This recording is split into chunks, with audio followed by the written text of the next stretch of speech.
Hey guys, welcome to TGS. Today we're going to be looking at this, a Browning B25 B1.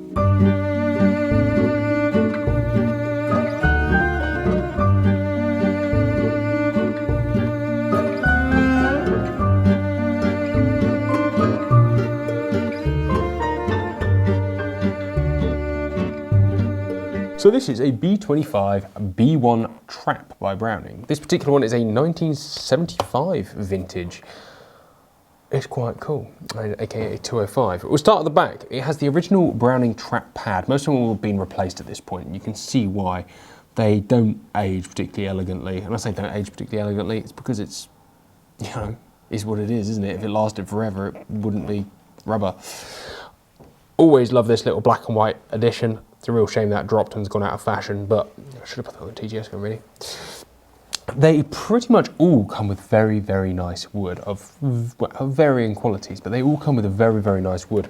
Back in the day, they were lacquer finish, so this is an original finish, which, well, is pretty vile by modern standards, but when you see one in mint condition, it is like a big boiled sweet with beautiful wood underneath. It is actually a thing of beauty. They're generally quite short stocked, but they're also quite high in the comb, which does make them quite relatable. Most sort of guns from back then are very, very low, but this, being a trap gun, is actually a proper height. Just a little bit short. I think we'll all agree that the lines of this stock are beautiful. They're quite big and heavy at the back, but they refine down to a beautiful point. None of these huge sort of thick combs that we see at the moment. And bearing in mind that this gun is hand built by master craftsmen as well, that's quite a cool feature. Like with all Browning B25s, that is cool. Hand checkered, and I really like the lines of the checkering around the back here. It's really nicely done. You have a single selective trigger with gold inlay on the safety catch, a hand engraved B25 action, and so where it's a slightly earlier one, you have this rounded part at the front, which they have dropped now, but does make for a slightly more elegant gun, I think. So the engraving is not particularly tight or particularly detailed, but it is very pretty in itself. Very simple, but very well executed. A little bit of very loose rose and scroll. It's nice. It's nice. It's plenty nice enough with these acanthus running around the top there. I tell you what, I take a simple hand engraved gun over most machine engraved ones, but I suppose that's just me. Everyone's allowed to be different. What I particularly like is this rosette on the top lip of that. I think that's a really beautiful feature. What leads us into what is particularly cool about this gun, and a lot of Brownings for it, as well as other makes, is this. A 16mm rib. The attached foreend's cool too, and anyone who says it's not, well, they're wrong really, aren't they? Look at that. You can park an entire car on there. And this is filtered down, and now we get a 13mm one or 12.5mm one. But a 16mm rib, I mean, that's huge. I've got a big thumb, so that's huge. And when you look down there, it gives you this most beautiful sighting plane. I really like it. It does block out a lot of view, and it is extremely distracting. But it is nonetheless unbelievably cool. I'd like someone to bring out a 16mm carbon fibre rib that we can attach to, maybe Beretta should do it on the new 692, 694 black that they haven't invented yet. Put a detachable rib so you can buy the 16mm version. They are beautiful to shoot. So there's something about these 16mm, these super wide ribs. So we'll talk about the forend quickly. It is a beautiful beaver tail hand engraved forend. Really nice flat bottomed thing.